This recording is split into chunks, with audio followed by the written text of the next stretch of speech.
Hi, I'm Tom Prince, a Senior Associate here at CG Professional, and welcome to the latest episode of Coffee and Counsel. In this episode, I'll be discussing some updates in the consumer sales landscape, and in particular, a recent publication by the Competition and Markets Authority, otherwise known as the CMA, of its annual plan for the next 12 months. Aspects of this plan relate to the application of competition law in the UK, but in this briefing I'll be focusing on the consumer law angles and drawing out some of the key principles relevant to businesses who operate in this space. So, what is the CMA and why is it relevant? The Competition and Markets Authority is a non-ministerial government department responsible for regulating competition law and ensuring consumer protection in the UK.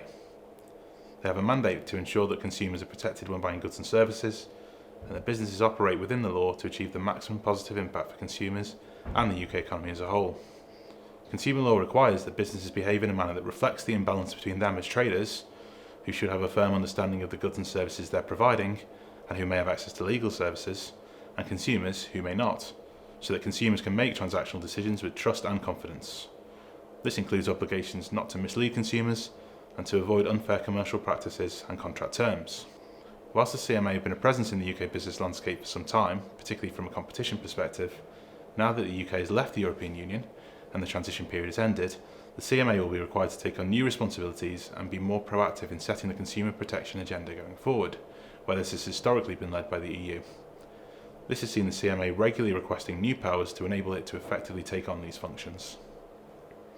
The CMA's annual plan for 2021-22 identifies a number of key areas in which they intend to focus over the coming 12 months, which reflect the seismic shift to the country's economic and social priorities brought about by Brexit and of course the COVID-19 pandemic.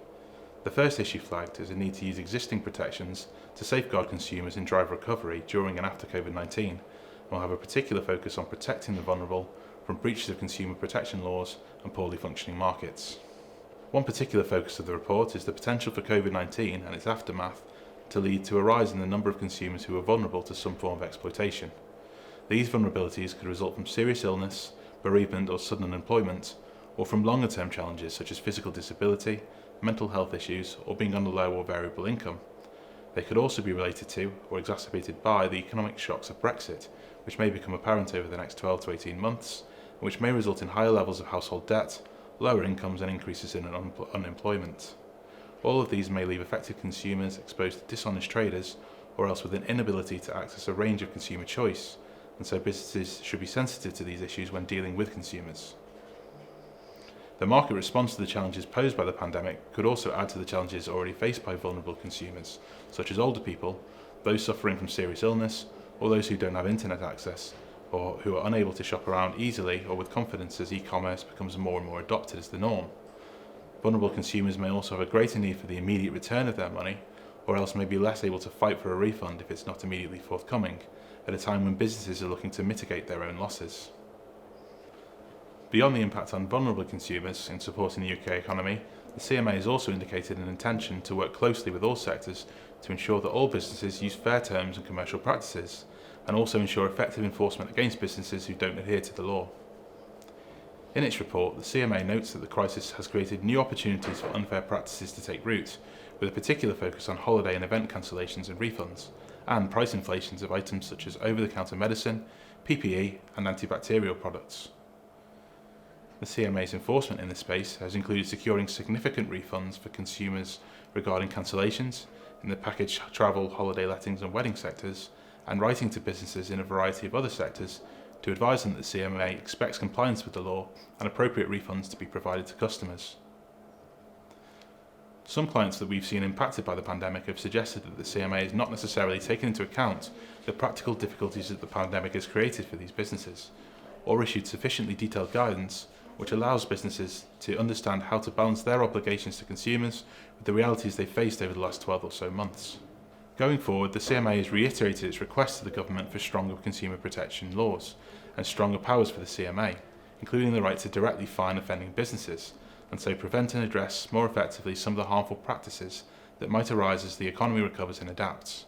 So, what does this mean for you and your business? Well, businesses need to be aware of the law that affects their customers, including consumer protections, rights and remedies, to ensure that they aren't at risk of disadvantaging the vulnerable, and should keep informed of updates on consumer and commercial law to ensure they're compliant in what may become a more enforcement-heavy sector as the CMA presses for new legislation and powers to punish bad practice. Noting that the enforcement landscape may change if the CMA is granted the powers it's seeking, businesses must also be mindful of the powers the CMA currently has to prevent and address harmful practices or breaches of consumer law, as well as the potential reputational issues. There are duties on businesses not to trade unfairly with consumers from the Consumer Protection from Unfair Trading regulations, and the Consumer Rights Act protects consumers from traders that use unfair contract terms or notices. The CMA can address non-compliance by using civil powers to stop infringements of consumer law and pursue traders in the civil courts. This may include obtaining enforcement orders against the business, imposing particular requirements on how they trade, or accepting undertakings from the business.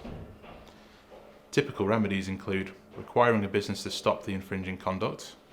requiring the business to comply with legal obligations such as providing refunds to consumers, or, potentially, an injunction to stop businesses using unfair contract terms or notices with consumers. Failure to comply with a court order would be treated as contempt of court and could lead to fines or imprisonment. In addition, where civil enforcement is unlikely to be effective in achieving a change, or in the most serious of breaches, the CMA may use criminal powers under the Consumer Protection from Unfair Trading regulations. Criminal charges can be brought against the company itself, individuals responsible for the offences, or officers of corporate bodies who have consented or connived in the commission of the offence.